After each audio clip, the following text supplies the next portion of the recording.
a cool afternoon here in Barbados, but I want to issue a warm welcome to every one of you who's joined us here today.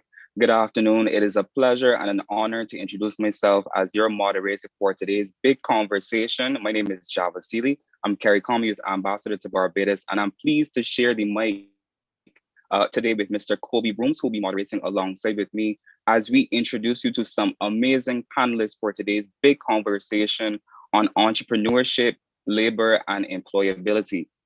Now, today we have a real star-studded lineup for you to speak about entrepreneurship, a concept that very much seems abstract, and there's so much more I can say about it.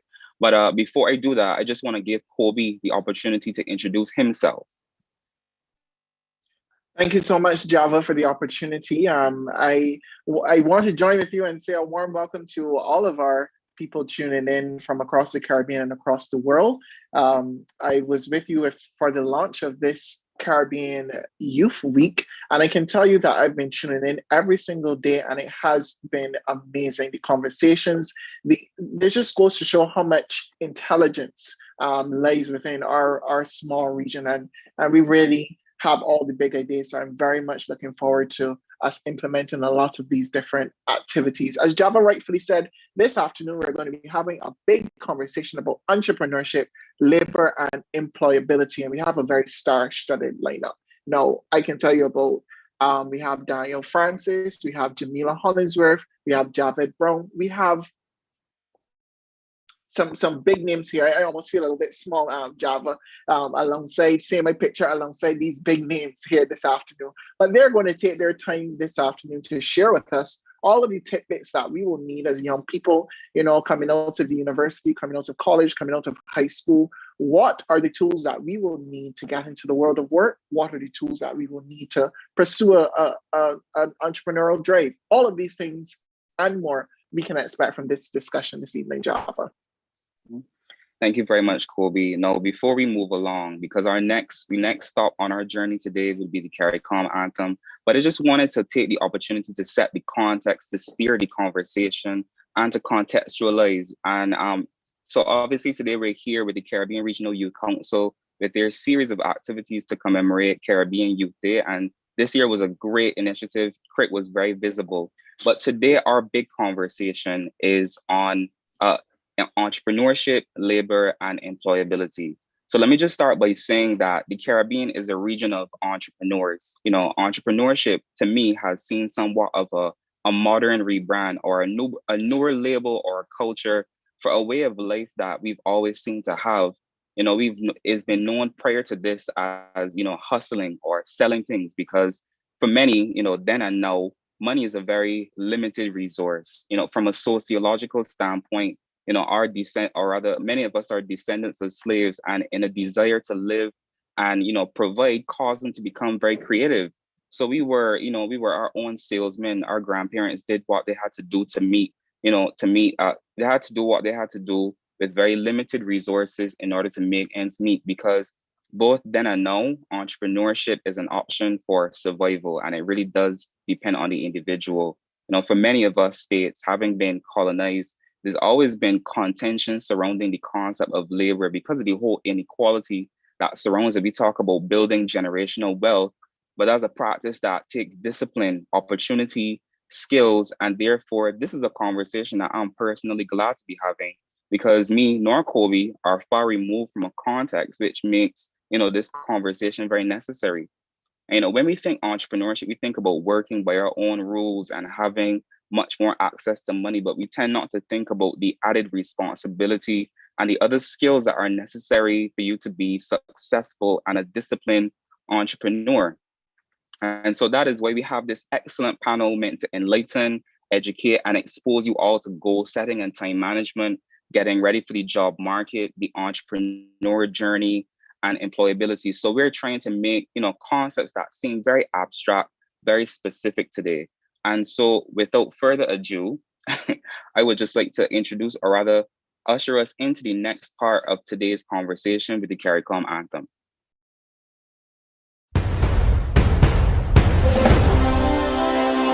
From many distant lands, our forefathers came, some seeking adventure, some bound in chains. Through battles waged and fought, through victory and pain, by test of their courage, our freedom was gained. In homage to those gone before us, the heroes of lands in the sun, we vow to join hands and to focus on building one Caribbean. Raise your voices high and sing of your Caribbean pride. Sing it loud and strong, feel our hearts beat as one. Celebrate in song as we rise to heights where we belong. Sound the victory drum for Caracom. Though great and diverse be our ethnicities, the bonds that unite us are stronger than these. We dine, we pray, we love, we dance and we play. We relate to each other the West Indian way. Today as a people united, determined and steadfast we stand. We look to a brand new horizon, the future now firmly in our hands. Raise your voices high and sing of your Caribbean pride. Sing it loud and strong, feel our hearts beat as one.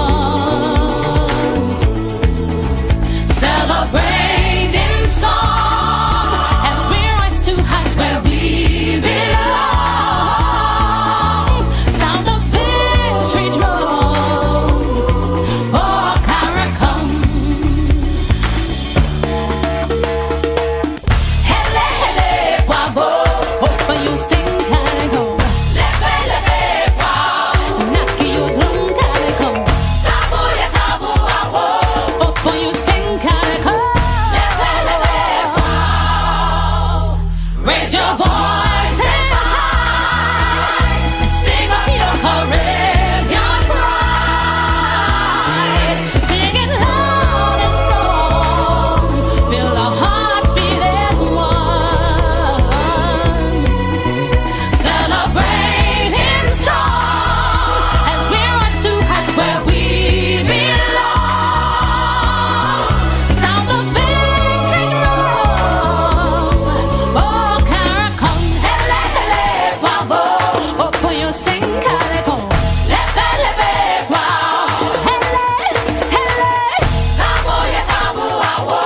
Naki your drum Caracom. Leve, leve, wow.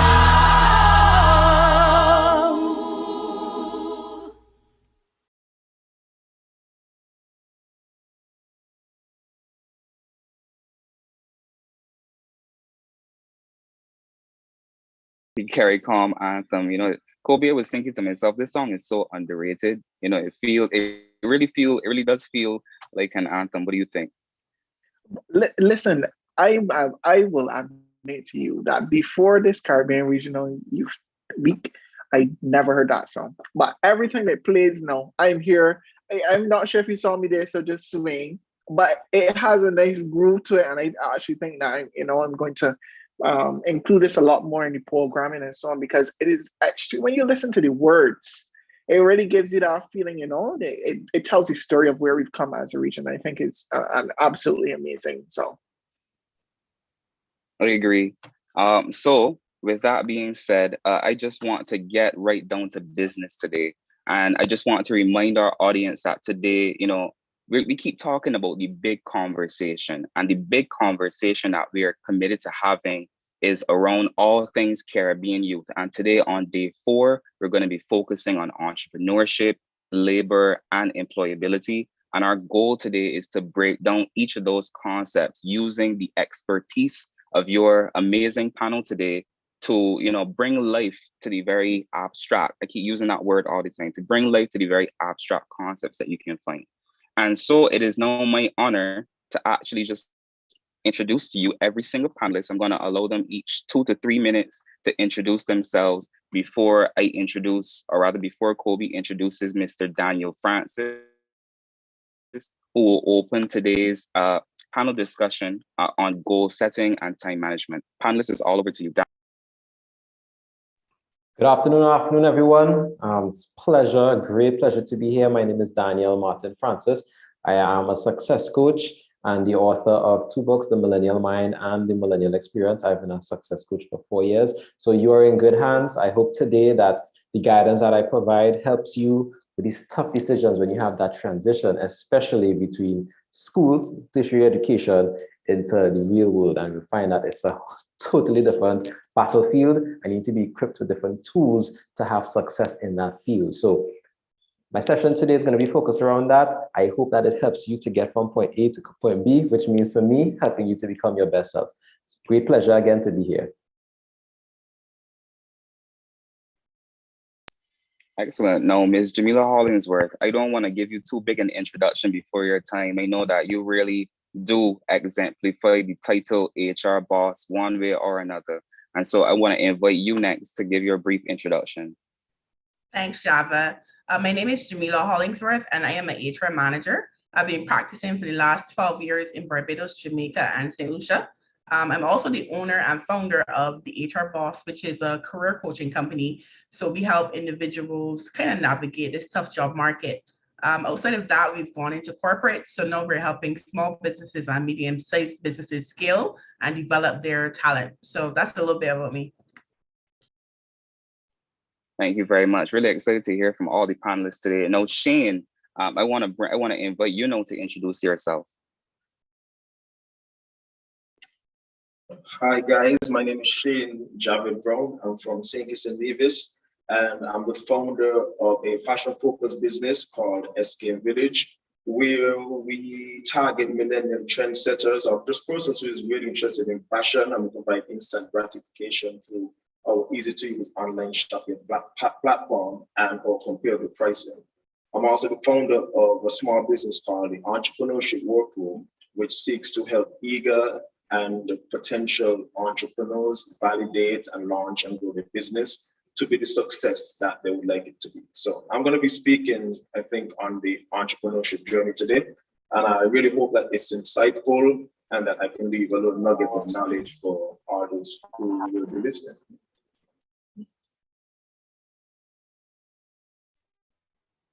Thank you so much for your introduction, Shane. And last but by no means least, I'd look for Mr. Ikula Pearce. Sorry, Ikula.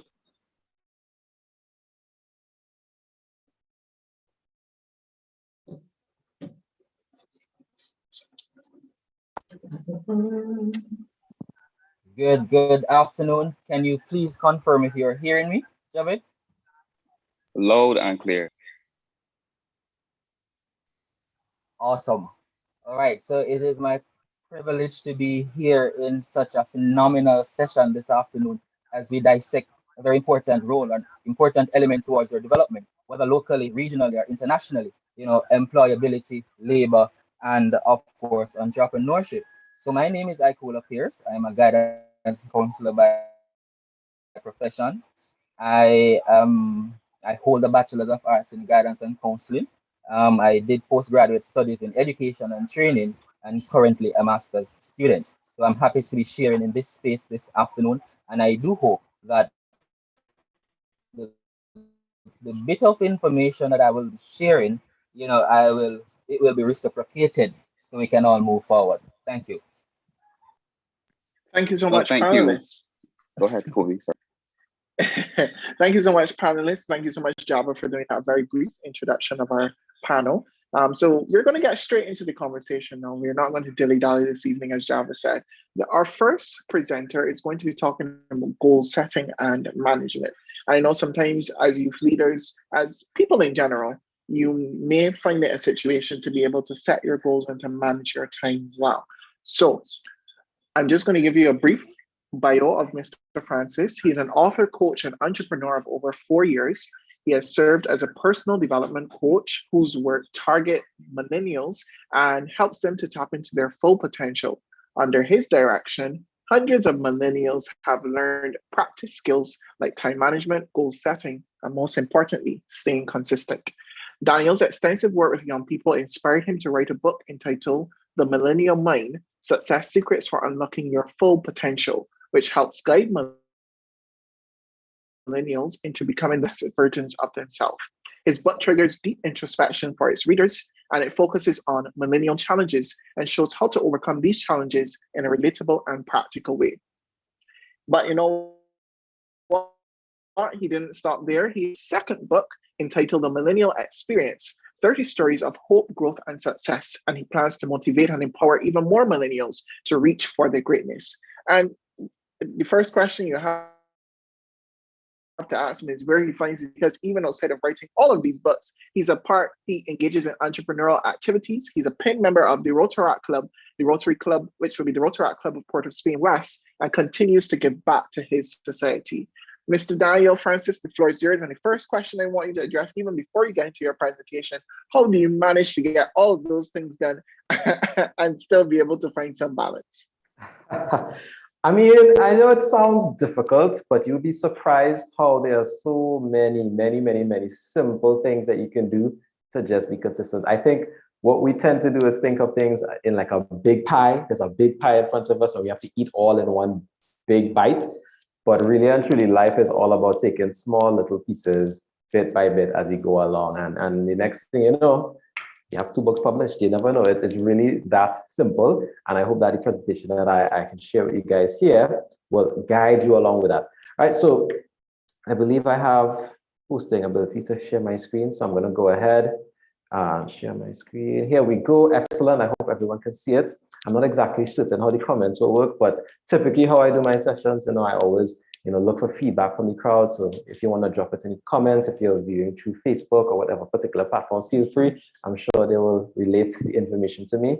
But this is basically what I'm going to be talking about today. It's time management and goal setting. This is as part of, what I like to call becoming your best self. So you're going to get a piece of my main program. So we'll dive right in. So even before I get into anything, dealing with goal setting, even dealing with time management, I think the first thing that persons need to get clear, and I know this might be a little bit difficult, especially if you're a student and you haven't experienced much of life, is understanding what success means to you. Like what does it actually specifically mean to you, right? I think you need to start there, because if you don't, how will you know what you're aiming for, right? I have dealt with too many people who have say, I want to be successful, I want to be happy, I want to have money, I want to be financially free.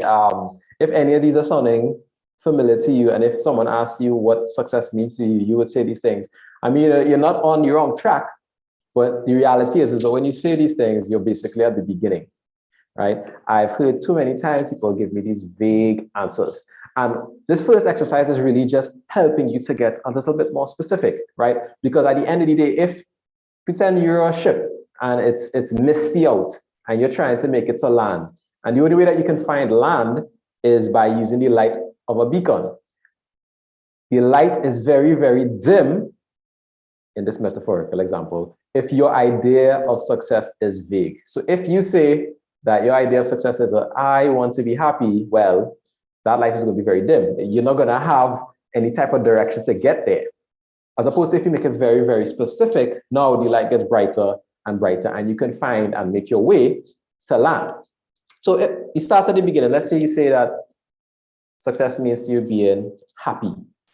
This exercise is very simple. You just ask yourself along the line to be more specific, be more specific, be more specific, until you get an answer that is very actionable. Right? So I'll give you an example of what that can look like.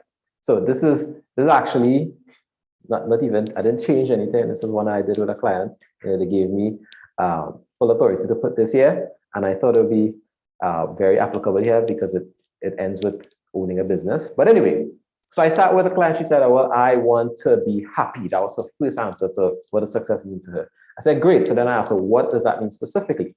She thought for a bit. Then she said, well, you know what?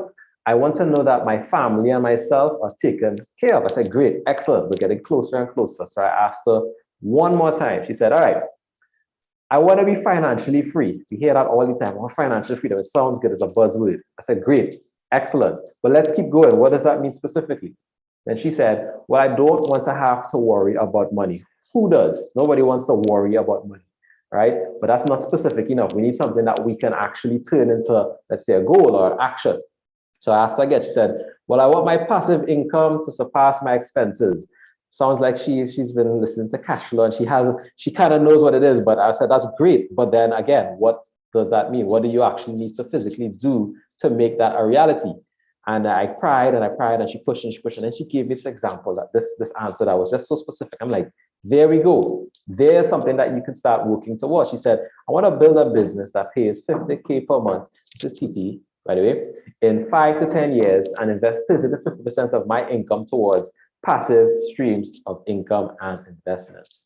Now, I had to applaud her at that point because she now had something that she, crystallized as her ideology of success into something that she could get behind, start building towards. Because she now went from, I want to be happy to, well, this very long example that I won't say again, right? And that's what I want each of you to first identify, well, what does that idea of success look like to you? And write it down. I know we're in this age of computers and we all live on these, we can't even go to the bathroom without taking this with us, right? But we need to get to the stage where we can start writing things down because it forces that reflective action where we have to now think about, is this what I truly want? So again, I can't be there with you, apologies, but this is something that you can do on your own. Get that answer, stick that up on your wall, see that every day, be motivated to work towards something that can actually work towards something that you want for yourself. Secondly, still kind of on that ideal of success, is figuring out, well, what is your big ideal, right? So it's meant to be the most grandiose situation that you can imagine happening in your entire life. And I think it's really important to have that grandiose idea of what you're aiming for from the get-go so that you can allow all these steps that you take, all the decisions that you make, all the doors that you open, all the success that you attract to be in that particular direction. So there's an example of one. Mine is actually, I want to be known globally for personal and leadership development. Will it happen? I don't know. But all the decisions that I make currently push me towards that. And if I don't have, even if I did not know what to do, as kind of doors open, for example, when I had the idea for my book, I said, well, yeah, if I want to be globally known, then a book is definitely something that I should invest time in, right? So second step is deciding, well, what is your big ideal? And don't be bogged down. Don't be captured into this net of what you think is realistic for you. That thinking already holds you back. You need to think big. You need to think like, what is something that just scares me to think about if I were to make it a reality? Use your imagination, think big, don't hold yourself back. Don't think within the confines of whatever particular box you live in. Think big for this, right? Because this is something that you're going to be using as kind of like using it as a compass of what direction you will push your life towards, right? I hope this is making sense. I hope some of you all are getting excited already, thinking about the possibilities of what could happen, especially after you leave school. You're at a pivotal position where literally the sky is the limit. It's just for you to set how high or short the ceiling is. All right. So let's now get in to the first aspect of, which is goal setting, right? So in my book, The Millennial Mind, I coined this little acronym for goals: guidelines on attaining lasting success, right? That first aspect, guidelines, right? For me, I think it's really important that when you have a particular goal, you break it up into objectives. So let's say your goal is success in exams, or it's a fitness goal. You need to be able to say, well, what are the objectives within this goal? So if it's exams, what falls within there? It's assignments, tests, how much time I'm studying, and how I take care of myself. So breaking up a bigger goal now into smaller little objectives so that you have things that you can focus on and kind of break it down, implement incrementally.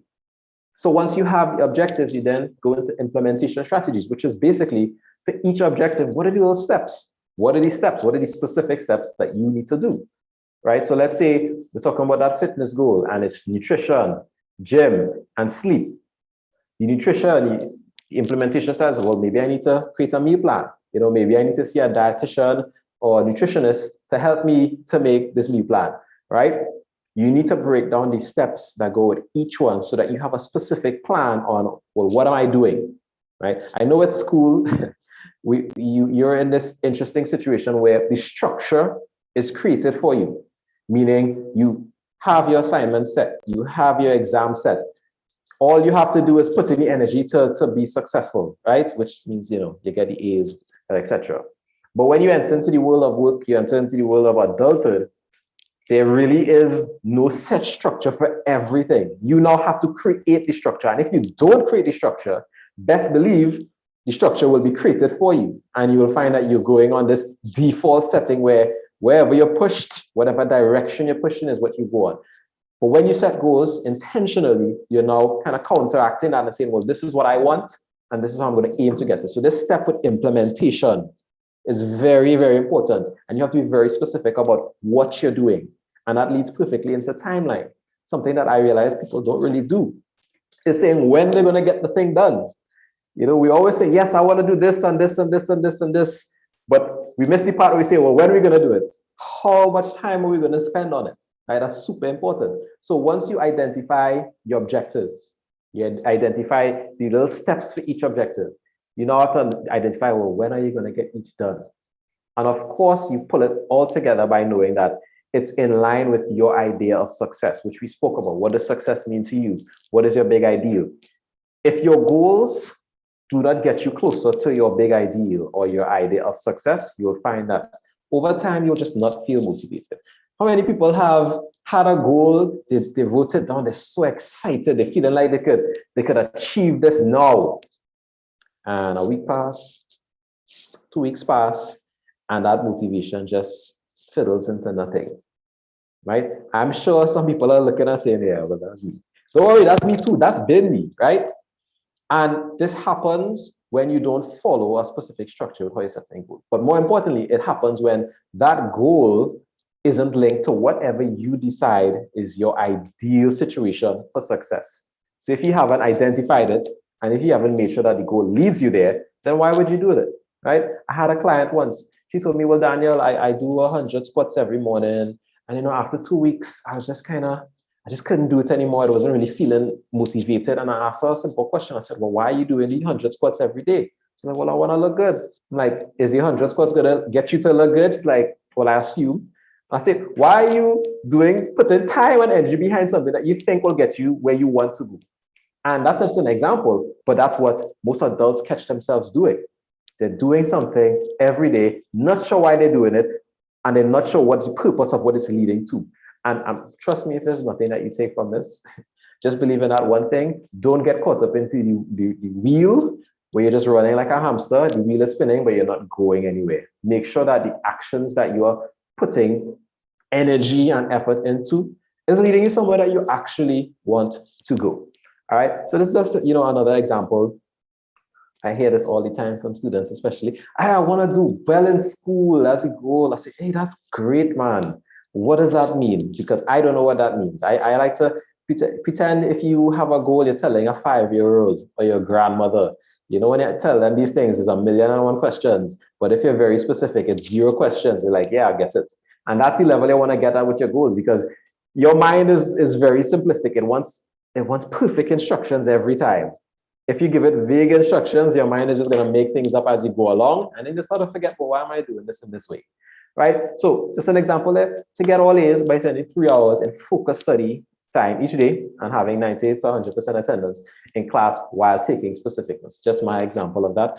I mean, I haven't been a student in a while, so I don't exactly know what you could use in a specific way for this goal, but you have to know what are the things that are going to get you where you need to go, because again, this is going to specify what you do each day. And I don't want anybody else. I don't like to waste my time. I like to know that what I'm doing today is going to help me get where I need to go tomorrow. And I don't want to be doing too many actions that are not helping me get where I need to go tomorrow, right? And if you are like that, then you need to be very specific about your goals. I'm a real stickler for specificity. I apologize in advance, right?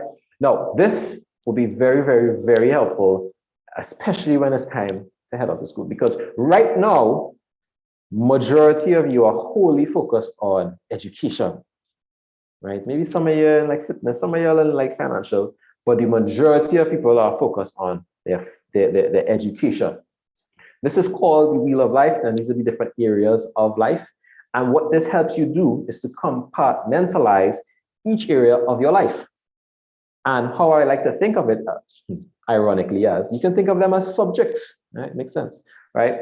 Each one is like a class that you are now going to score yourself in. You have A's in some because you're putting in mad work. And then in some, you have some D's, you have an E. But at the end of the day, they all come together to make the average, and that average score is you, right? So it really helps you to kind of think of each one at a time. And then based on each one, you then are able to set your goals and arrange them based on importance. But as I said before, for the majority, if you're a student, you're going to be living in that mental and educational field, because right now, that's just right in front of you. That is the first challenge that you're being faced with. And everything kind of comes secondary based on your situation. So just to go through each one, so financial and career talks about where your money is going, savings, investment. What's your financial plan? What are your plans for your career? All these questions that you should be asking yourself right now. Financial and career will quickly become your most important area immediately. Like, I'm not even kidding. You get that degree, bam, financial and career. That's it.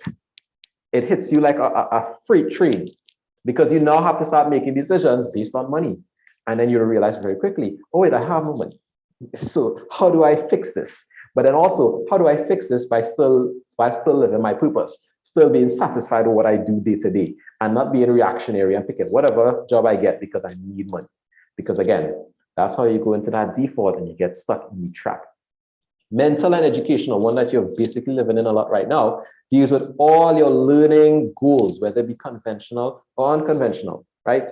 Big thing when you start, being adult and whatnot, experimenting with learning, right? Reading every day, watching YouTube videos, podcasts, audiobooks, whatever avenue for learning that works best for you, you latch onto that and use it.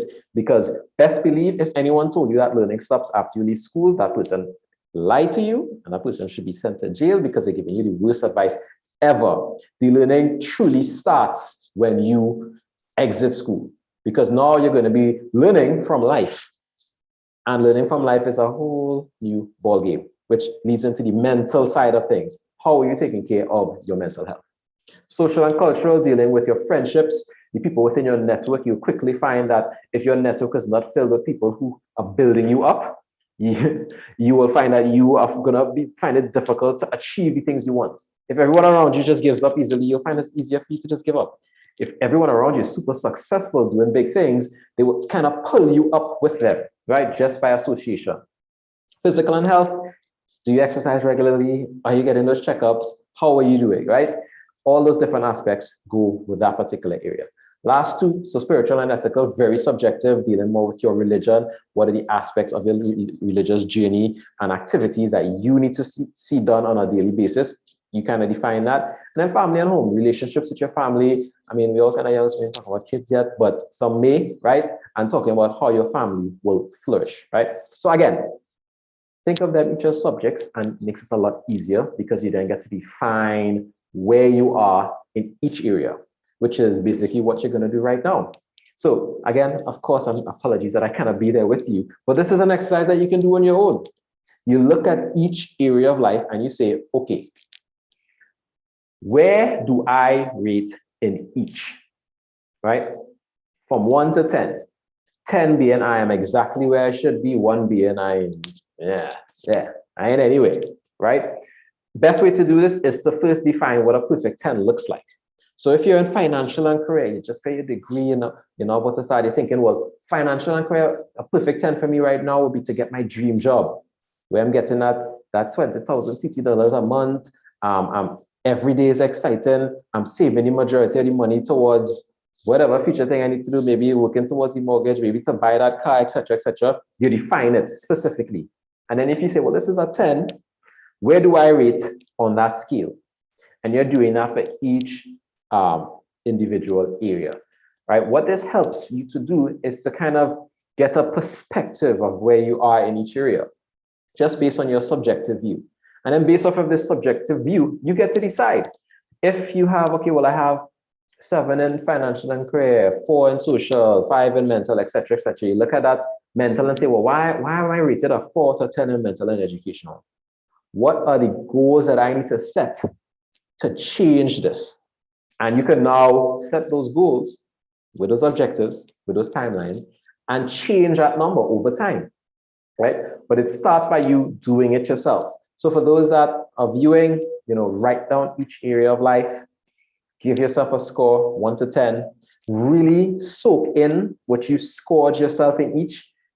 Ask yourself if you're satisfied with how this looks. If you are confused about how to rate in each area, speak to those who have an idea of what you should be expecting, i.e., especially your parents, because they'll know, because you may not understand what it really takes to be balanced in each area because you haven't experienced that yet. So ask them, and then help them, or ask them to help you build goals so that you can now slowly become a better version of yourself. This could be the best prep that you could do, especially with that transition again from school to adulthood, because let me tell you something, it's a whole new ball game and it's going to be different. If you're not adaptive and ready for that change, it can be difficult. So let's get straight into time management. I hope everybody's good. I know I talk a lot. This is very new for me. I usually don't talk so much. I usually ask so many questions and let people talk. I just kind of relax while I drink my little water and thing, but I'm not getting to that today. But so what? It's all good. I hope at the end of the day, the information is reaching you and it's being useful to you, right? So even before I get into certain aspects of time management, the first thing I touch on is always success habits, right? So success habit is basically a daily practice that adds positively to your life. And I think these are important to have before you even get into time management. So press it twice. Right. So this is an example, well, what's the word? Numerical example of how it can look, right? So let's say you as you are right now, you're at 1. But every time that you do your success habit, you're adding 0.01 to yourself, right? So that's why that 0.01 is there, because you're doing 1% better each day for a year.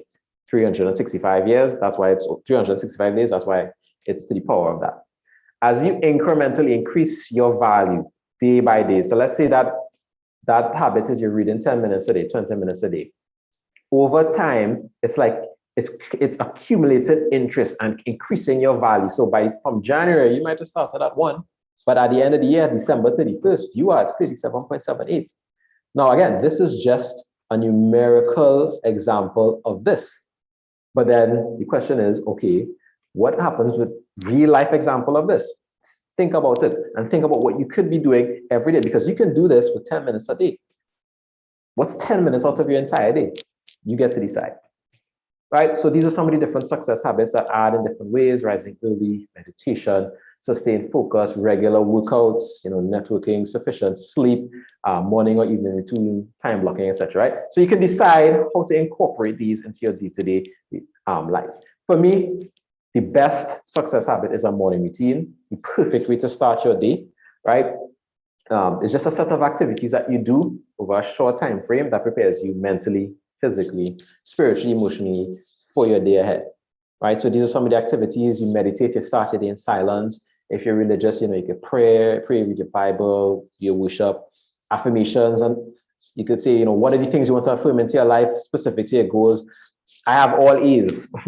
I am a valedictorian. Whatever the thing is that you want, say it aloud, say it proud, say it until you believe it.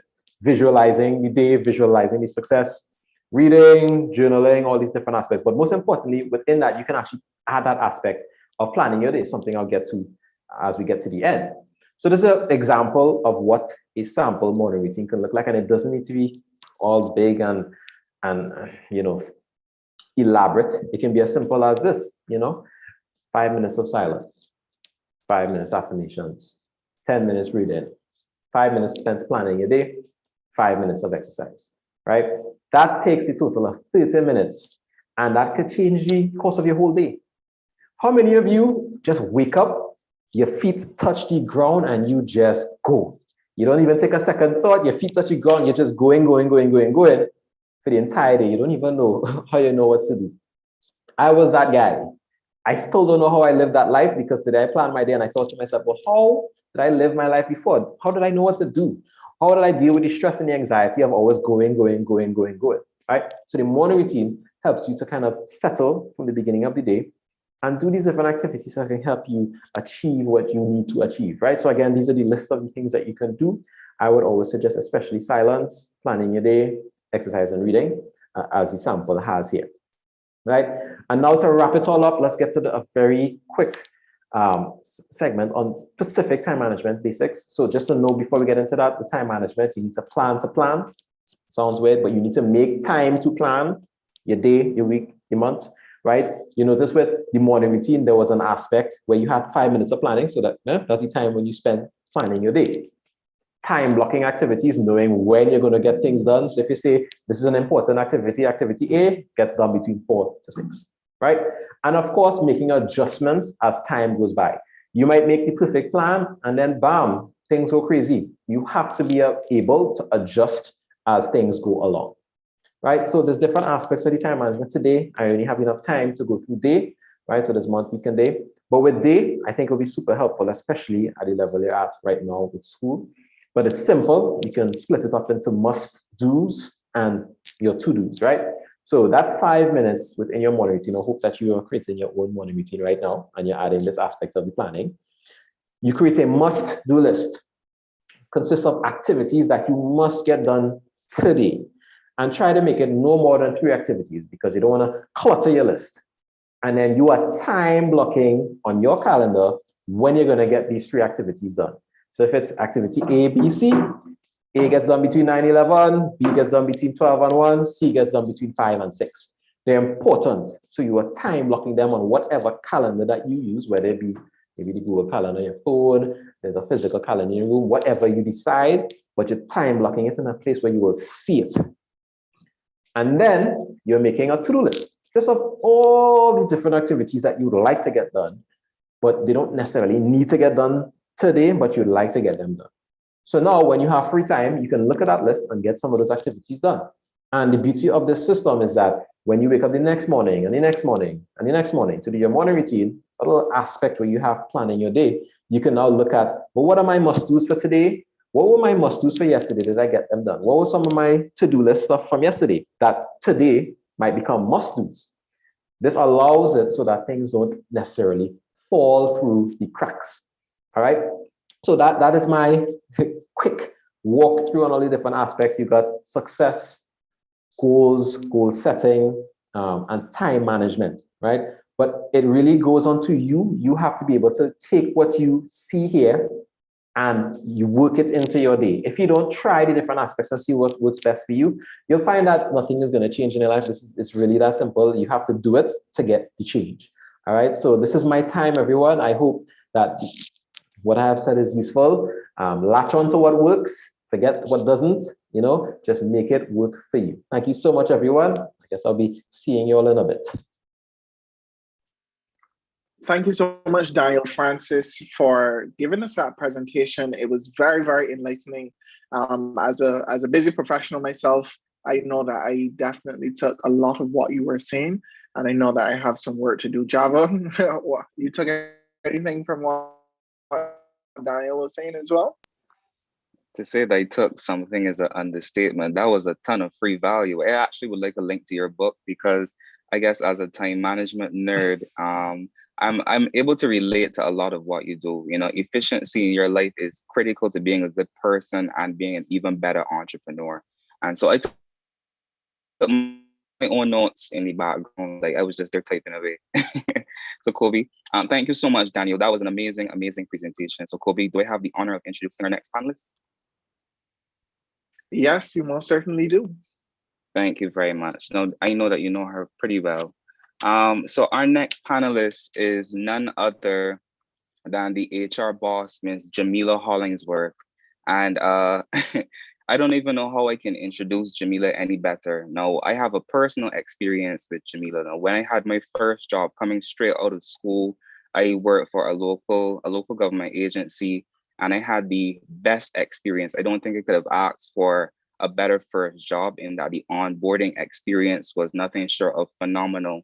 And so I'm able to sing her praises and big her up before she even takes the stage. And it's so very appropriate that she might be able to speak to us today on getting ready for the job market, speaking to resume writing and interview tips and prep.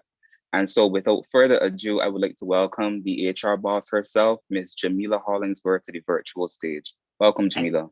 Thanks, Java, and thanks for having me, everyone. I don't see Kendall on, but thank you very much for the invitation. Kendall wanted me to speak today about resume writing and interview training, but that's kind of what people expect me to speak about. I kind of want to speak about adjusting to this new normal and re-entering the workforce given the ongoing pandemic that seems to be never ending, right? So I want to talk to you guys today about adjusting in this new normal. How do we as professionals adjust given everything that we've been through and everything that we continue to go through to remain competitive in the job market? So here's a fun fact for you. When this whole pandemic broke out, I was on a trip in China with some of the colleagues that Java mentioned before. We were in China when it broke out. We had no idea what was happening because there was a language barrier, but we were living our very best lives. So that was about November, December 2019. When it happened in Wuhan, we were located on a small island off China called Henan. And when we came back to Barbados in late December, early January, we knew what was going on by then, but the rest of the Caribbean kind of like were taking a wait and see approach for when the virus came to the Caribbean, if it even came to the Caribbean, right? So most of the job seekers that I see on a day-to-day basis were caught off guard by the pandemic, and they weren't prepared to adapt and transition to remain competitive. So what we are finding is that people who are leaving university, now they're coming out and they don't have traditional style jobs, and they don't know where to look for jobs because unemployment figures have skyrocketed in the last 18 months, right? So it's just not something that is isolated to the Caribbean. It is something that affected the entire world, and we are now dealing with the follow effects of it. Okay, and we're now dealing with the follow effects of it. So here's some advice that I have for you guys, and you can always, if you want to like have a greater conversation on it, because we have limited time on this discussion, you can always hit me on Instagram at the HR Boss. Okay, so with this whole ongoing pandemic, like how does it affect me as a young professional, as a job seeker? I'm looking to find a job, or I'm looking to get a promotion, I'm looking to change industries. What does it mean for me? And what does it mean for me specifically in the Caribbean? Now, although you might not want to think about it, the pandemic has its advantages and it has its disadvantages. So the first advantage is major corporations and major entities that were traditionally opposed to hiring persons from the Caribbean now are open to remote worldwide hiring. It means that major tech companies like Twitter, who before there will be a barrier, I'm going to stop sharing, there will be a barrier to us, applying there because the work permit restriction. Now we have the opportunity to apply for those roles because, we don't need a work permit anymore. We can work anywhere in the world, basically. So it now gives us the right to apply for jobs that would not have been available to us before in Silicon Valley, at major organizations that we would have admired and always wanted to work at. In 2018, I had the opportunity to work in Washington, D.C. with the U.S. Department of State, and I wanted to stay. I felt powerful. I love DC. I love working for the government. I felt like Olivia Pope, and I felt like I was doing good work in the US. But of course, my J1 visa had an expiry date. And that caused me to have to return to Barbados. Now, with the advantage that COVID brings, with more people now looking to engage remote workers, I now get the opportunity to reapply for opportunities like that. And I get to work from Barbados with occasional travel to the US because of this new job opportunity. So my encouragement to school leavers is to not just focus your energy on your local market or even regional, but expand your horizons and look at jobs in the US, in Europe, all over the world. If you are somebody like Java that has languages, that's even better because you can apply anywhere in the world. So I would advocate to expand your opportunities and to look anywhere, look all over the world. And if you can, try to beef up your skills. So just don't go on Coursera and do courses that are in graphic design. Languages is a major advantage, right? And the organization that I currently am the HR manager of right now, 50% of our employees speak another language, which is major in the Caribbean. A lot of Caribbean people don't take languages as serious, or we don't think that we need it because most of our islands speak English, right? But you use this opportunity to learn another language, and you might need it for travel, or you might find yourself having an opportunity for work because you have the language, right? So that's the first thing. The second advantage is remote working. So for me, I love my house, right?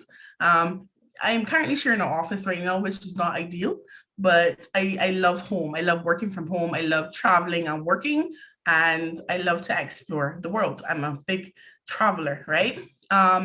So in a traditional setting, you wouldn't get to work and travel if you didn't have holiday or if we weren't on a work assignment. But now we could basically work anywhere in the world from our laptops, from our phones, from our tablets, which gives great flexibility and great work-life balance, right? So that's the second advantage. So first one, more opportunities in terms of jobs outside of our region and at companies that would normally be a barrier because of work permits. And two, remote working could work from anywhere. Remote working tends to be more flexible as well. So you could work on hours that are your prime working hours. So for example, I work best at night. So I work best between, I would say, 10 a.m. in the morning until like 9 p.m. Those are my peak working hours. I do not wake up before 7:30 because I am not a morning person. Never was, never will be a morning person. That's 6 a.m. club, 5 a.m. club. Amy, I'm not a member, withdrew a long time ago, right? I only would wake up early if I have an exam, right? But I'm not one of those people that wake up early and go running. I think they need therapy or something, because that's not for me. So with remote working, I've really enjoyed working at my optimal hours. And I think more HR people and more companies need to let employees work at their optimal hours, because you actually get more productivity out of employees when they work at their optimal hours. So what does this mean, Jameela? What's all this talk? Allowing people to work at their optimal hours actually benefits you as a company. One, more production. Two, employees hardly call out sick. If they're doing something that they enjoy, they don't feel like they're overextending, they work for longer hours, they don't claim overtime, and they do not call out sick. What we've also noticed is that people are not taking vacation. So there is a concept in North America from some companies like Virgin Atlantic, there's Google, and other companies that offer unlimited vacation. And we in the Caribbean, we're like, if that ever get here, we can misuse it, right? But now that we're working at home, we find ourselves not taking vacation. So I've been working remotely from last year, March, and I have not taken vacation last year or this year because I'm so comfortable at home that I don't see a need to take vacation. So we now find ourselves in a similar position as those companies such as Google and Virgin Atlantic, where we don't take vacation because we're comfortable at home and we could travel and work, and there's really no need for us to take vacation unless we have an emergency or exam that needs us not to be at our laptops, right? So now we understand how that concept works. So while the pandemic has many disadvantages, such as the rise in youth unemployment, such as a lot of people being displaced because of the technological divide, a lot of workers not being able to perform their duties because they don't have access to internet at home. There may be a lot of people living in household and they don't have a quiet work environment. They may not have access to, sadly, in a lot of Caribbean territories, the internet connection and the electricity isn't as stable as we would like it. There are people that are benefiting from the pandemic, right? So, okay, there's a comment here. Yes. So Java's saying that he remembers seeing the concept at Netflix. Yes. So we talked about the advantages that this pandemic has created for us, as well as the not so good things like the technological divide. But what does this mean for you? What does this mean, and how would this affect the job market and our hiring process?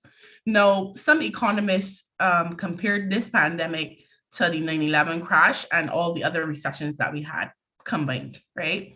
So we see last year in Barbados, we did a lockdown. We had one lockdown, which was successful. And then we had another lockdown, which ended.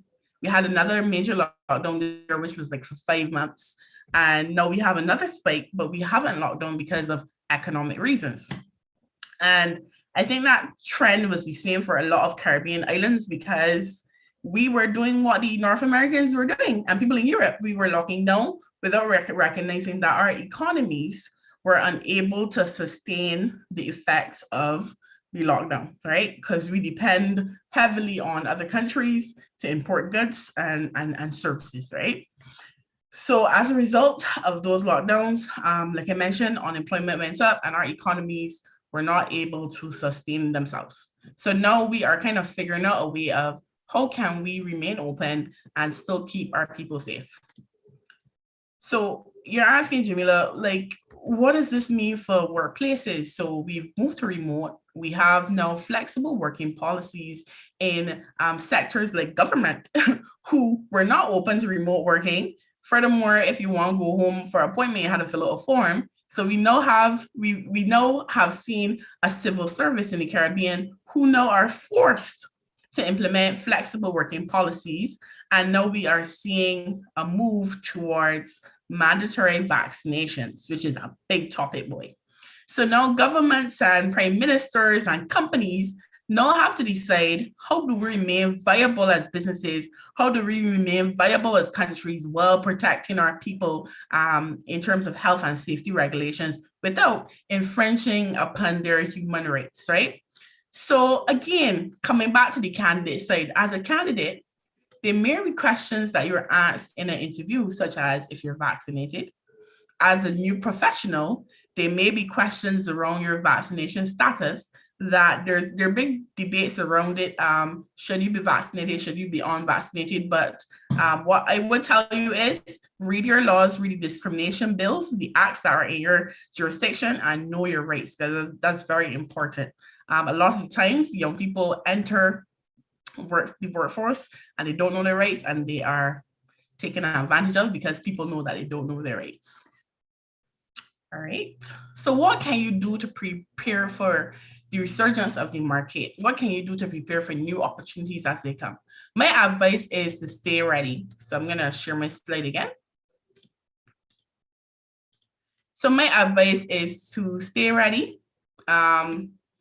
You don't want an opportunity to come up and you're not ready. So you want to make sure you have your resume redone. You can either do it yourself. There are great templates online, or businesses like mine, the HR Boss, we have 8 rock stars on our team that can ensure that you have that winning resume. You don't want to get ready. You want to stay ready. In addition, ensure you convert your resume into QR code. Like, nobody has time to be taking your paper at a networking event. In COVID, I ain't touching nothing. It belongs to nobody. So you make sure you convert the resume, put it onto a QR code, just like when you go to a restaurant, how you scan the QR code and it comes up in your phone, the same thing applies. Have your resume on the QR code, and so people can scan it and have the resume on their phone or on their devices.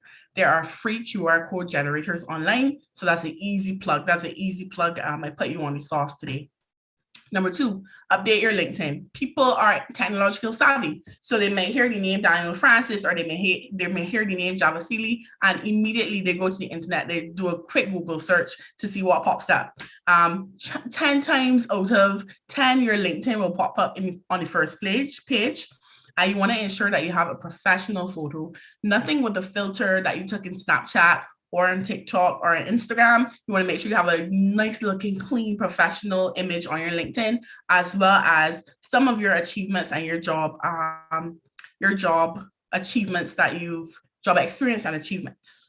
Number 3, build your personal brand. So Daniel, after Kobie read his bio, I actually have seen his book on LinkedIn. I'm not a big LinkedIn user because I'm also a full-time student, so I don't have time. But I have seen him with his book posed on a bench that it clicked to me when Kobie mentioned the name of the book, it clicked to me. So if you have the time, build your personal brand, use LinkedIn to network with people, share projects you're working on, share your book, and build your network and build your personal brand, right? Number 4, clean up your social media. So all of the pictures that you wouldn't want your pastor to see or your grandmother, take those down. So everything on your social media, your Facebook, your Instagram that you're not quite proud of, you want to use this time to clean up that. And 5, improve your interview skills. There is nothing wrong with practicing interview skills. It could be for a job interview, it could be for an interview on television. Building your communication skills is really important. And you don't have to come to a career coach like us or interview coach. There are clubs that do it. There is Toastmasters that helps develop your speaking ability.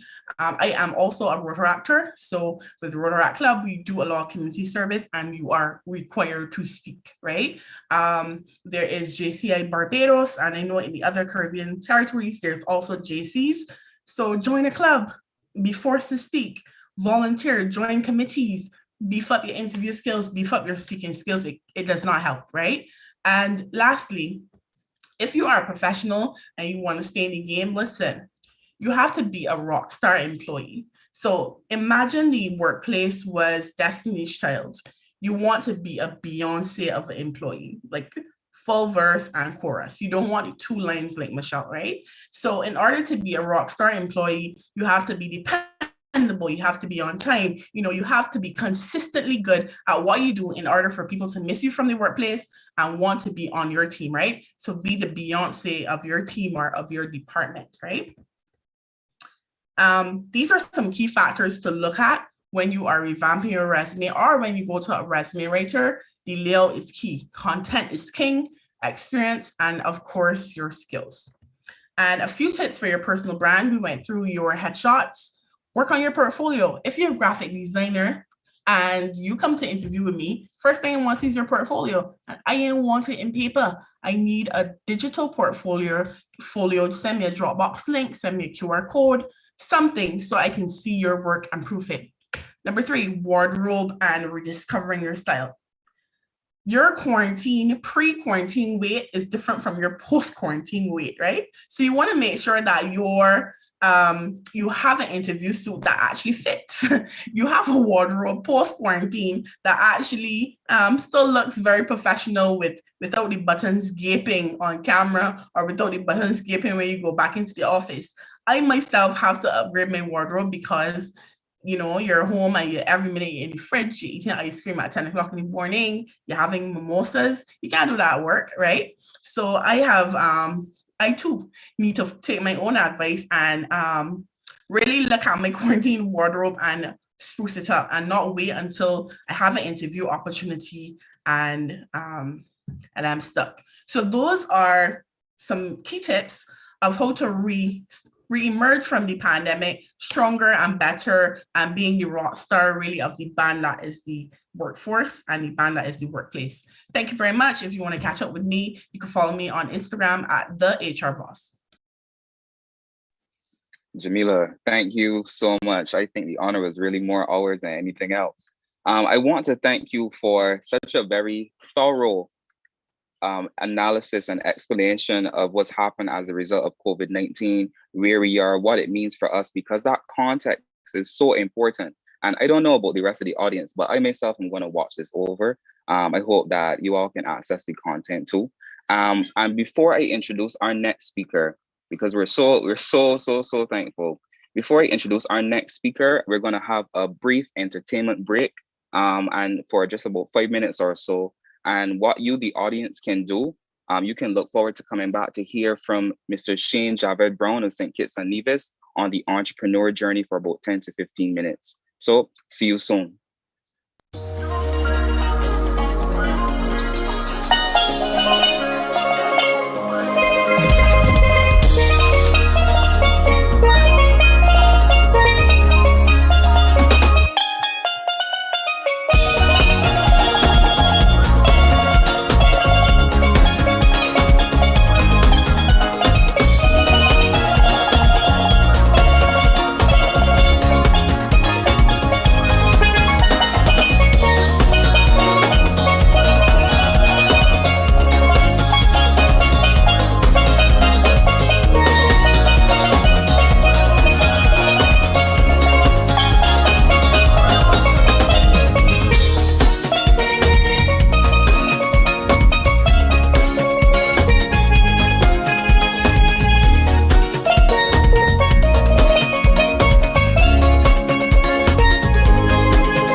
And we are back. So the big conversation today, the Caribbean Regional Youth Council, Caribbean Youth Day, big conversation on entrepreneurship, labor, and employability. For those of you who are just joining us, welcome to the conversation. You would have just missed about two amazing presentations from Mr. Daniel Francis on goal setting and time management, and from Ms. Jameela Hollingsworth, the HR boss, on getting ready for the job market, or rather, apologies. It was on adjusting to the new normal and COVID-19. And up next, we have Mr. Shane Javed Browne, who's going to introduce himself just briefly again for those of you who are just joining us on, and then he's going to be getting straight into the entrepreneur journey. And so without further ado, Mr. Shane Javed Browne, it's now my pleasure to introduce you, or rather to welcome you to the stage. Go right ahead. All right, thank you very much. Again, my name is Shane Javed Browne. I'm from St. Kitts and Nevis, and I own a small business. It's called SKM Village, almost like a mini Forever 21. Just to give everyone like an idea, it's almost like a Fashion Nova, Shein. So we kind of cater to those persons who are interested in the trends, doesn't matter the age. And from there, we just make it available, we make it affordable. And yeah, that's what basically I do. So what Kendall wanted me to speak about, and I'm really happy that I got the invitation. Before I go into that, I must say, so far, I've learned quite a bit from the last two speakers. I've literally have like 2 pages of notes so far, you know, becoming your best self and then be a Beyonce employee. I think I might have to kind of steal that tagline right there because I really like it. But I won't stay too long. So what I'm going to be speaking about today is the entrepreneurship journey. And first of all, what I want to say is that the entrepreneurship journey is not going to be an easy one. I don't have a PowerPoint presentation for you guys to share. So I'm just going to be read it. So the entrepreneurship journey is not going to be an easy one. I want to start there. What I mean is that there are different things and that you can put in place to help curb the mishaps and allow you to deal with certain challenges and obstacles as they arise. But it will not be completely free in terms of like smooth sailing. And some persons may describe it, like for example, we might look on the outside looking in and see some businesses kind of blow up overnight and some persons literally have overnight success. But that's just not always the case for everyone. So as an entrepreneur, something is always popping up. It could be you just saved $1, a light blows, or you finally make a profit and then the government introduces some new tax, or you finally find a supplier that you love after searching for months and then boom, they no longer exist. Or you finally start to turn a profit and then your landlord is suddenly thinking about a rent increase, right? And the list goes on and on and on. So let's take, for instance, COVID-19. How many of us planned for that? Like how many of us can say, oh, I was prepared for that. It didn't bother me. Very few persons can. Maybe just like a small percentage can say, hey, the pandemic has not really affected me at all. I, as well as like many of us, was probably projecting one of the best years for business. Like for me, when I did my data, I was telling myself, okay, in 2020 is going to be like my most profitable year. And I know like for a lot of different countries and small nations, they projected their tourism project to be booming. I had everything in place. Well, I thought I made plans, I made purchases that I expected to be profitable. I made purchases in November of 2019, right? For December of 2020. Because of projections that I grafted, I stockpiled, I bulk purchased because I expected to make those returns easily and effortlessly, right? I thought I had it down to a science in 2019, but it turned out like I was wrong. I was like really wrong. I was wrong to the point, right, that I started crying, like legit. Like when everyone was doing all these like self-improvement courses online and bettering themselves and exercising during the pandemic, I was huddled up in my room most days, not doing anything, not even trying to like understand like what was going on. And it got to the point like I was broken for a bit. And for some reason, I think like I probably needed it because it allowed me to reach such a low. And then I started thinking about all the hard work that I would have put into my business to reach to where I am. And then I slowly started to see like a bit of positivity. Because the thing is that my business is not a tourist-driven business or anything like that, but my business thrived on social gatherings, events, parties, get-togethers, and all those are factors that were working against me. So just for a quick story, and I hope I don't really go too off topic, let me just try to like describe it for you guys. So like picture this. So Corona strikes and we are unsure what's really going on and how to deal with it. It's totally out of our hands, right?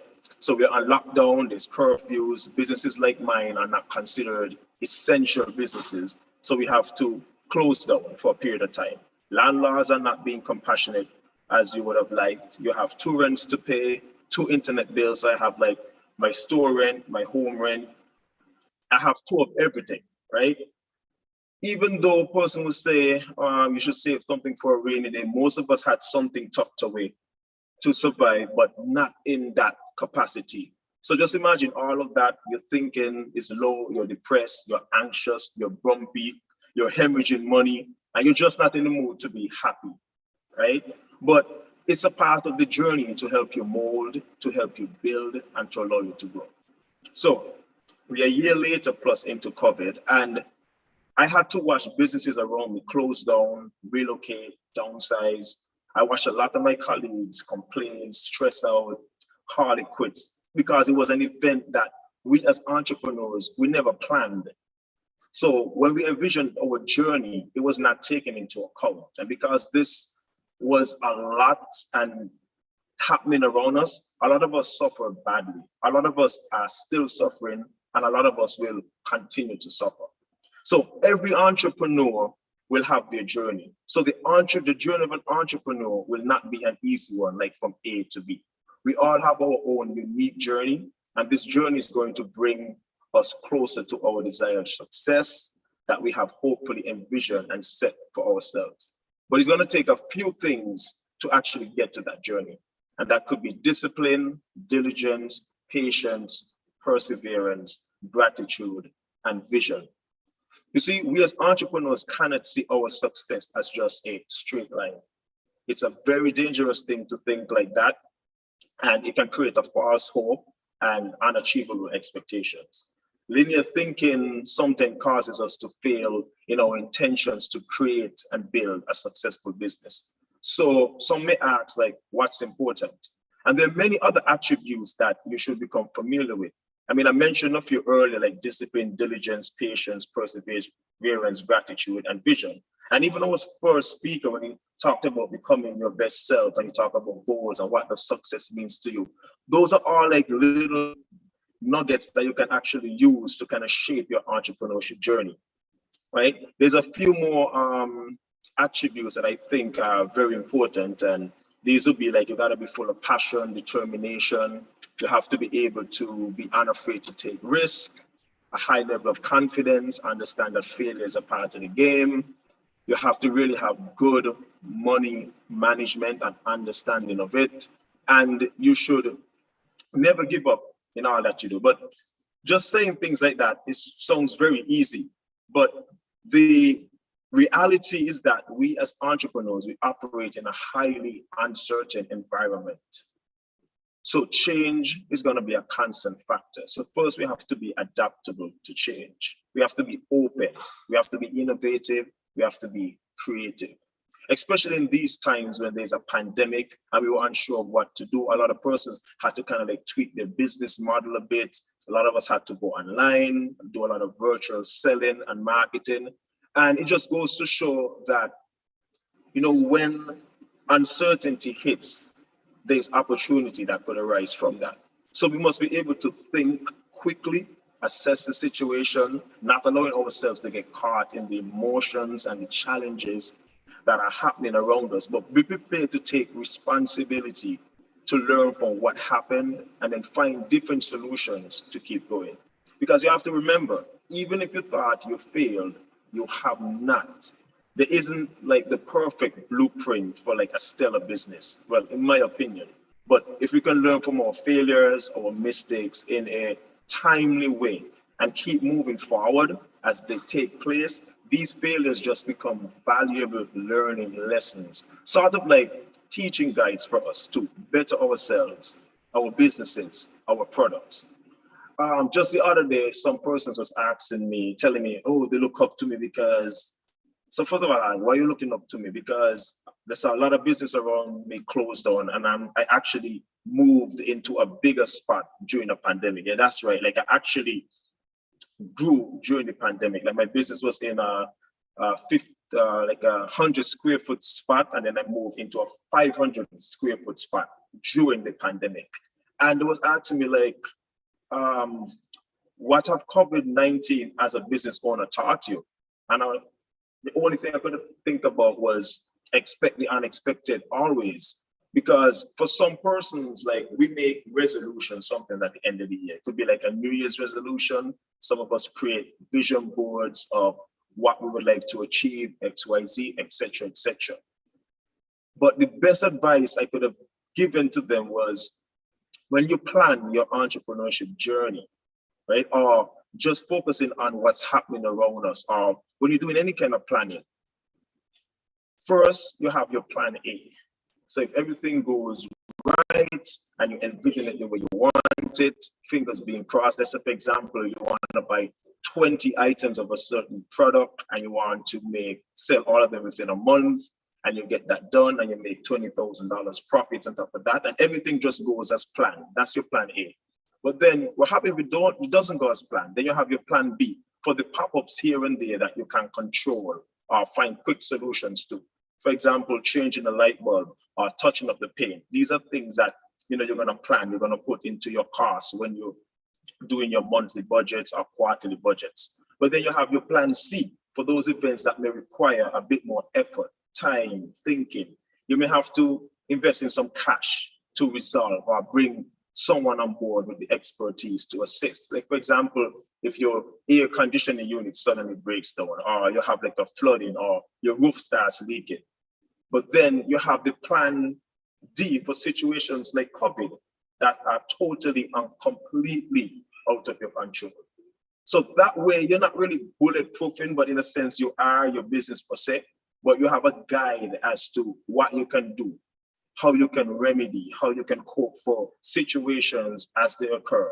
And they will fall into a category A, B, C, or D that already have pre-thought decisions and solutions on how to access, resolve, and cope. So in conclusion, what I'm trying to say is that the entrepreneurship journey can be fun, it can be exciting, memorable, profitable, but just always be aware that challenges and obstacles will sneak in now and again. But don't use it as a deterrent or a factor to give up, but to learn, grow, be creative, innovative, because it will be one of the best learning tools every time you find a solution to the problem. So I'm going to be very quick. And yeah, that's me for today. Thank you, guys. Thank you so much, Javed. Can you guys see me? Right, great. I just want to thank you so much, Javed. I've been taking my own notes, and there have been a lot of gems which one can take from it. As an entrepreneur, though I operate more in a services-based industry, what you're saying makes a lot of sense. And I think the one key, the most critical thing that you said is arguably to expect the unexpected always. You will have your up months, you will have your down months, but the key is to be prepared for it as much as possible. Now, I know that I have questions. I'm sure that the audience is full of questions also, but we're going to save all the questions for the dedicated question and answer. But in moving along to time, I want to take the time now to warmly welcome Mr. Ikula Pearce, who's joining us from, I'm not sure where in the region as yet, but I'm sure that he'll tell us. And Ikula is going to be presenting today for about 10 to 15 minutes on employability. And so without further ado, Ikula, the floor is now yours. Thank you, Java. Can you confirm if you're hearing me and you're indeed seeing me? Am I audible? Indeed, you are. All right, so it is very funny that you made mention of the fact that sometimes, we plan for certain things and we have to recalibrate. Upon about, well, I am from Jamaica, and at around 12:20 thereabout, the internet was working perfectly fine up until I was scheduled to speak for the 1 o'clock engagement, or to join the session. It decided to act up. And I remember Kendall was asking, where am I? And I'm telling him that I'm coming. And there the internet just went again. well, electricity. But I am from Jamaica, and I am particularly fine as the internet is allowing me now. I am from Jamaica, and I want to register our humblest appreciation. I am the first deputy chairman for the National Youth Council of Jamaica, and I want to tell you that I am more than grateful to be a part of this phenomenal session, as I said earlier, as we dissect the existence of employability, entrepreneurship, labor. So I was getting a little bit nervous. Perhaps I contemplated how on earth will I be able to supplement the presentation done by Daniel and Jameela. Their presentations were absolutely phenomenal. So what I will more than less do is to supplement what they would have said and also complement what I call or what we refer to as soft skills. I took note of what Jameela made mention of, the technological instability, and that is also compounded by what Javed said in his business prospects. We have to recalibrate, we have to reassess and to refocus. And that is what we have to hope. Well, the manner in which we look at employability in the 21st century, we have to recalibrate, refocus, and re energize our prospects. And why is this? The world is changing, and we have to change along with the world. So, as I said, I'm going to complement what Jameela and Daniel said. Employability, what makes it a beautiful conversation is the ontological perspective that is attached to it. The fact that we don't have a blueprint, the fact that we don't have a manual of how to proceed, it will require humanly discourse. So it requires us. So we have to inject the purpose and we have to inject the passion, as the first presenter would have said. Epistemologically, employability speaks to the skills that are necessary in getting, keeping, and doing well in a job. It refers to the skills, the attitude, and the action that enables workers to get along with their fellow co-workers and also their supervisors in order to make decisions or critical decisions. So being a guidance counselor, career advising, we oftentimes pitch the idea that soft skills, or we also refer to them as interpersonal skills, or the skills that are not seen, but they are felt. They are critical factors towards employability, especially in the 21st century and in today's workplace. It is almost a cliche that if you don't show up, you will not benefit from that which is available. And if this were to be true, then as young people, when we are showing up, we have to be equipped and ready to discharge our duties effectively. It is no secret that the labor force has evolved. The labor force has evolved. So therefore, in order for us to stay relevant, the onus is upon us to chime in and be a part of the change. The economical landscape has shifted.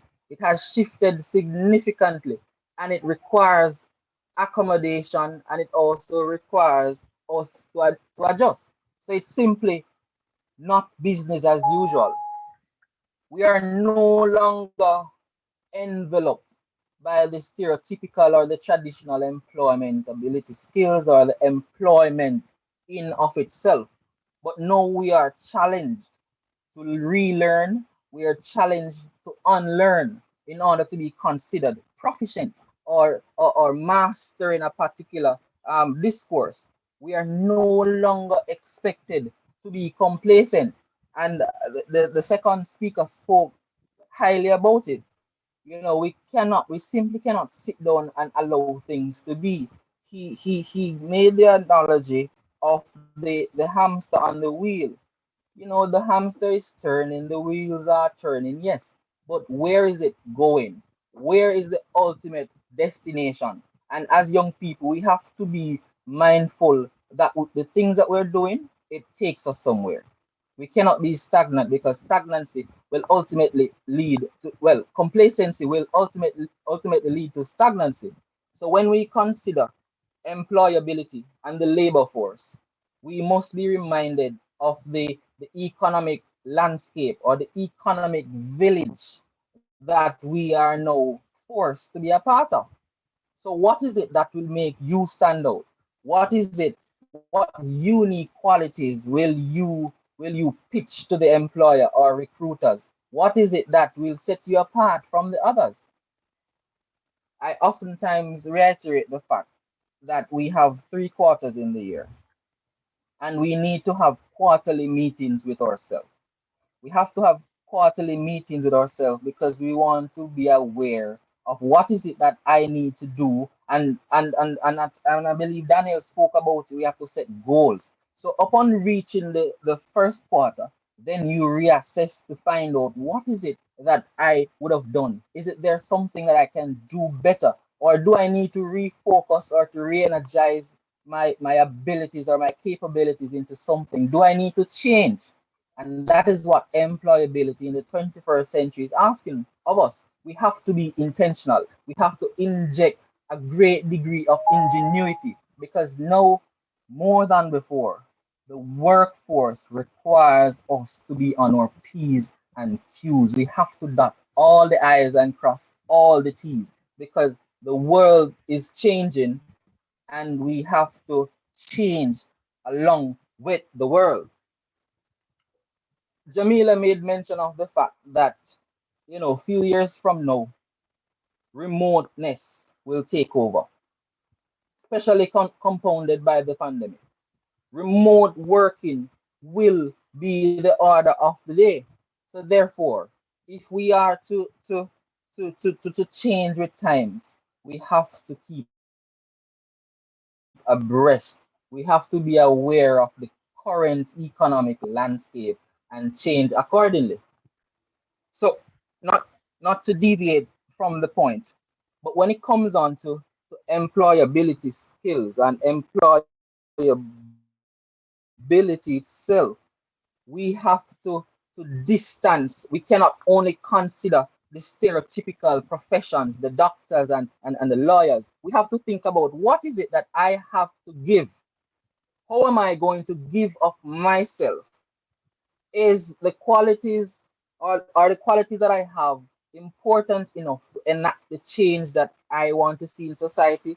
The world is changing, and we have to be a part of the change. We have to move with the time. So employability in the 21st century will require us to recalibrate. It moves way far from the usual resume writing and being a team player and that kind of a thing. We have to integrate the structures and the prospects in order to remain relevant or proficient. Employability, it moves from just qualifying for a job. It moves from just submitting an application or attending an interview. It is now considered in a soft skills approach. What is it that people are considering nowadays? It is somewhat true that you don't really get a job based on your application or the interview, but based on how you would have interacted with someone. They would have seen the qualities, the innate qualities, and they are marveled by those. So if we are going to be influential, or if we are going to take part in the development as it relates to the employability skills and the workforce, we have to be engineers. We have to tap into the uniqueness that we have and provide it so persons can see what we have to offer, because they are expecting us to not only do what we want to do, or not only do what is required of us, but how is it that I'm going to do it? Is it that I'm going to be influential in my role? Is it that I am going to put life to the work that I am doing?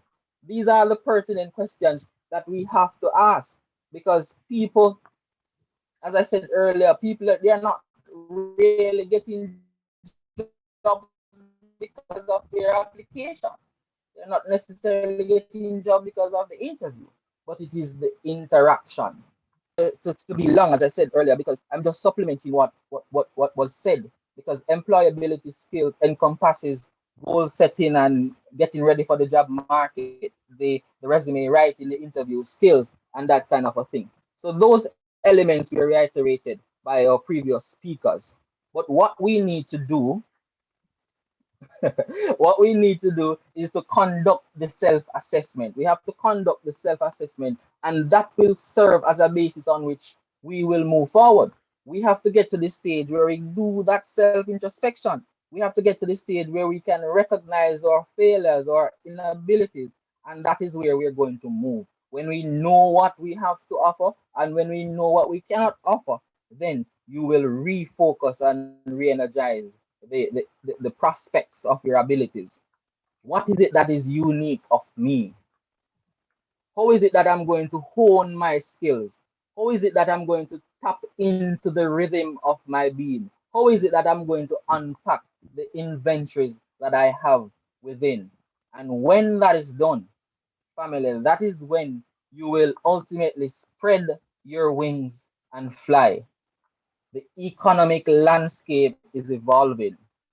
All our abilities, all our capabilities are recognized, but there is something we have to do. We have to be out there. We have to provide the know-how. We have to show up. The labor force is now customer centric. So we have to realign our abilities to develop in these areas. We are living in a technological savvy world. It's no secret that we need to also at least advance our technical skills, because employers are in for those things about technical savviness, because it contributes to effective decision making and effective execution of their duties, as well as self-management, because we know that self-management contributes to the customer and employee satisfaction. And those are some skills that are necessary as we have the discussion surrounding employability. We have to look at employability in the greater scheme of things. Absolutely. The millennial experience. We have to conceptualize employability in the greater scheme of things and not the stereotypical discourse. In order for us to stay in the labor market, we will have to constantly maintain the currency of our skills. We have to constantly maintain our flexibility, creativity, and innovation. We have to recalibrate, we have to recalculate, and we have to inject a re-energized spirit, because irrespective of the situation that we are forced to exist in, COVID-19, irrespective of all that is happening, irrespective of the fact that our dreams and our visions are somewhat blurred, purpose is still enmeshed in your abilities. So you have the potential in you to do good and to do marvelous things. But you have to get to the stage where you recognize your abilities, and then you project those into in you project those into harboring development. Employability skills, it is not a joke. It is not a joke. But as I close, what I want you to understand is when we consider employability, we have to contextualize it in the context of the economic village that we now exist in. COVID-19, it has crippled our abilities. It has crippled our livelihoods. It is almost as though it ambushed us from behind. It has floored not only us, but it has floored humanity on the whole. You see, so we cannot be be dismayed. We cannot sit aside and be daunted by what is happening, because the world will continue to move forward. And if the world move forward, it simply means if you're not moving forward, you will be left behind. And we cannot afford or allow that to happen, especially at this time. We cannot play catch up. We cannot play catch up. And that is the reality when we examine employability skills. It is, we have to advance not only the resume writing and the interview skills, but also the soft skills.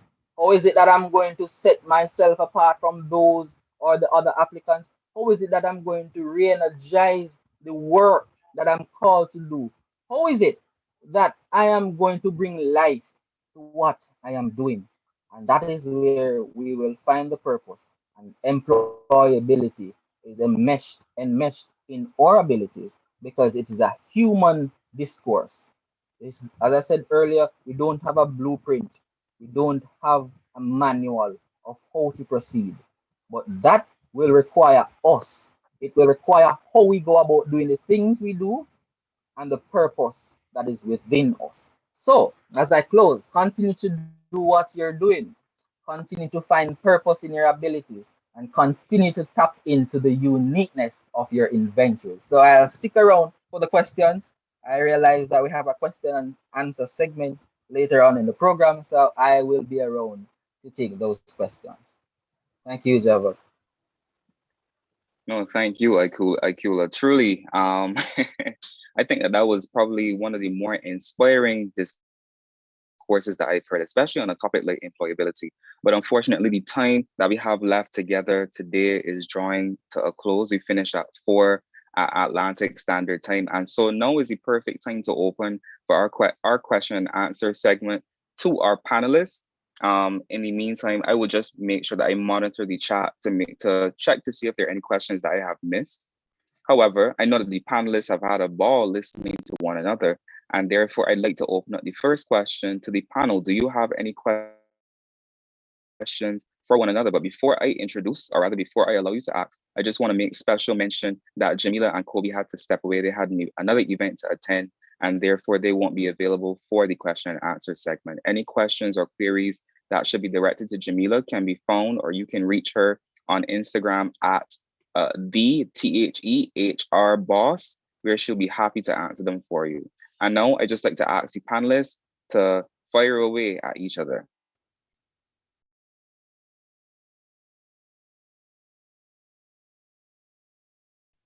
Actually, I had a question for Javed because you said that your business grew while the pandemic. So did you keep your physical location during the pandemic? I thought that was interesting because I know for most, they went full online. So I was just surprised to hear that you still had a physical location.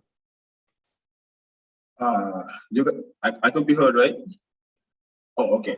You see, so when the pandemic first came on scene, what I mentioned earlier is that I was not really doing anything that was positive. I was just really just negative about the whole thing. You know, I saw a lot of other businesses, they were going live, they were doing virtual and online stuff. But because of my business, I realized that when I tried the online market, for some reason, persons were still not adapting to it. Even in the pandemic, persons still wanted to come, touch, feel, that kind of stuff. And it was kind of hard to market your business that way in the pandemic on a budget and introduce something almost not really like new per se, but something that was still, something that was still new. So what I realized that happened is that I was in like a 100 square foot store. And then what I had to do is that there was an opportunity that came about that I was able to get into a bigger store, which was a decision for me to make. And I just kind of like weighed my pros and cons and be like, hey, can I really do this? Because the individual who was there before, she had to close them because she couldn't handle it before. And I thought about it. I said, you know what, this opportunity might not come again. And I just went full into it. As I tell you, I did try the online thing, but it just was not working. Persons were just not receptive to it at all, in the way that I wanted them to do. Maybe I was doing it wrong. Maybe I needed some more training. I mean, now they're becoming more receptive to it after a year. They're becoming a little bit more understanding of it and just kind of going online and just purchasing and then collecting, and I could just deliver it to them. But at first, they wasn't really saying much about it. But now they're kind of like more hands-on with it. Okay, because I asked because over here everything just went online. Everybody's just doing that online thing. I bought some pants and all from someone online, and I love it a lot more than, let's say, going to the mall. But do you love shopping online, or you prefer to actually go in the store? Because Trinidad is such a big place. I sorry, prefer where online. you from? Sorry, I'm from Trinidad. Yeah, I'm from because Trinidad. Trinidad is such a big place that shopping online is like convenient. I mean, to be fair, I studied abroad, so I got accustomed to buying things from like Amazon and these other stores. So when I came back to Trinidad, to me, it's like, if I go to the mall, I'm getting one item, I know the item is already. So it makes more sense for me to just go online, find what I'm looking for and get it that way. So, but I feel like it's kind of shared here. Most people were like getting that option, even if it means picking up or, I mean, getting it delivered. I prefer to get it delivered. But that's really interesting just to see the difference between what was going on with you and what is going on here. You know. So where I'm from, like on Nevis, we have 22 miles of road. It's not really much road. You can get around the island in 35 minutes or less, depending on how you drive. So to get from point A to point B is not really like a really, really long journey. So I don't know if that is a factor that that's probably why. So and even in St. Kitts, which is a bigger island, it's only 68 square miles. So it's still, you know, in half an hour, 45 minutes, you're already around the whole island. Makes sense. So I think that's a factor that person think like, hey, if I drive for 20 minutes, I'm going to reach to the city. So, you know, why go online when I can just, and pay for delivery and all that kind of stuff when I can just visit the store, you know? So I don't know. Great. So gentlemen, I have a question for you. I know I would have said that our time is coming to a close, but I just wanted to look at the panel from a bird's eye view again, because like I mentioned, this is the big conversation on entrepreneurship, on labor and employability, and it's surrounding the CARICOM Youth Day theme of, and I'm looking at for reference, it focuses on building resilience, COVID-19, mental health, and Caribbean development.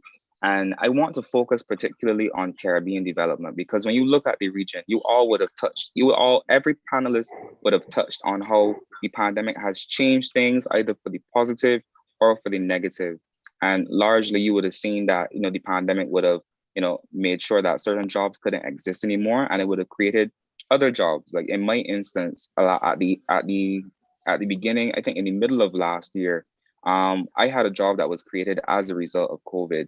However, after that job, you know, did not last, entrepreneurship was the most viable option. So what does a region full of entrepreneurs look like to you? Is that level or that lack of diversity an issue, or does that bode well for Caribbean development?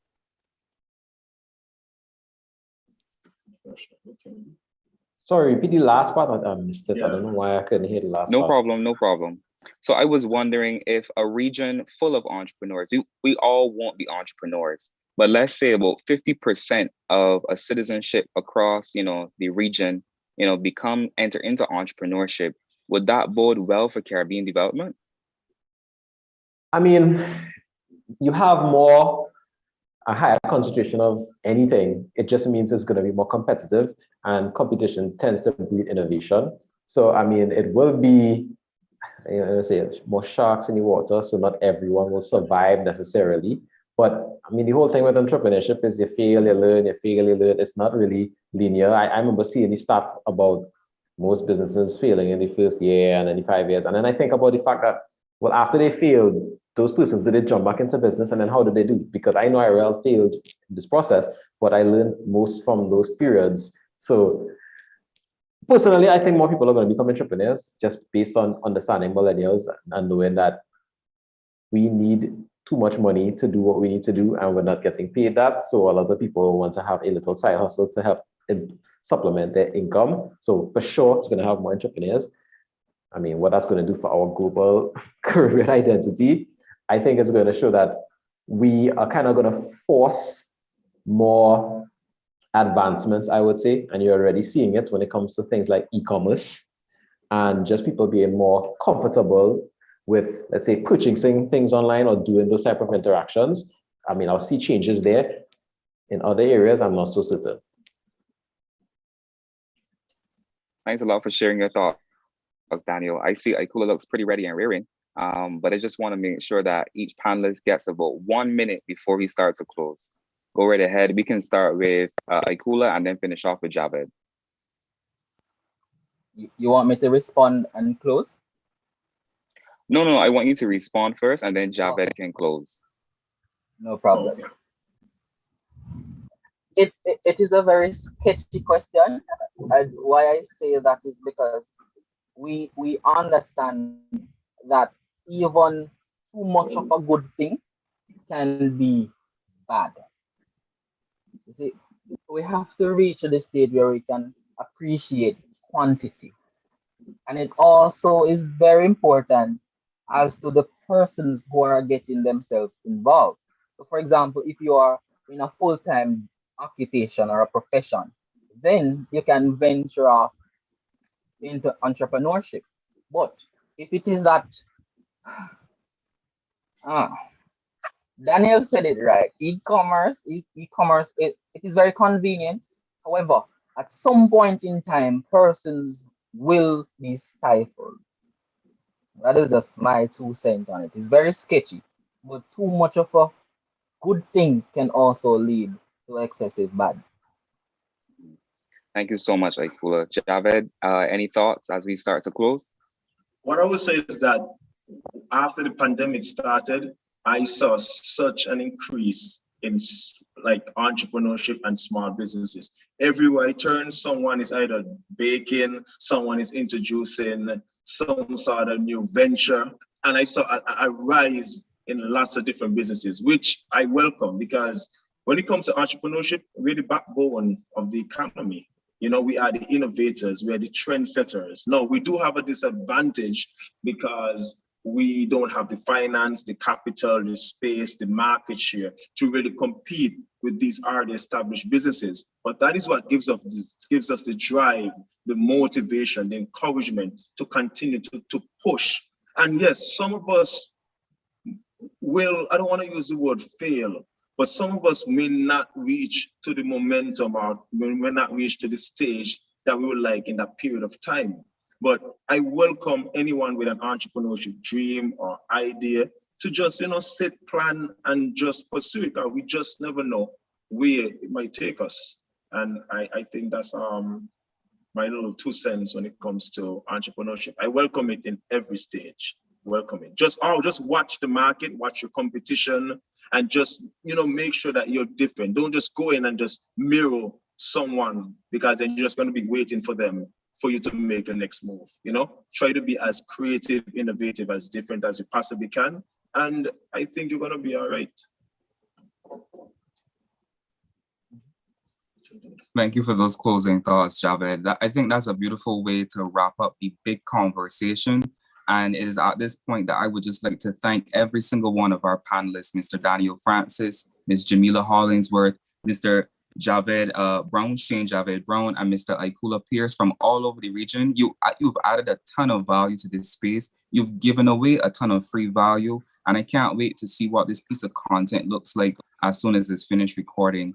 And so I want to thank the Caribbean Regional Youth Council for having me. I want to thank the Caribbean Regional Youth Council for having all the panelists and for choosing to have the big conversation on all the things that affect youth and youth development, especially as it relates to this year's theme, resilience, mental health, and Caribbean development. Now, I have been your host, Javed, CARICOM Youth Ambassador to Barbados. These have been your panelists. And to make sure that we close here well today, I want to now invite the entertainment from Mr. Joshua Regrello. Thank you so much for joining us. Look forward to more big conversations. Good afternoon, everybody.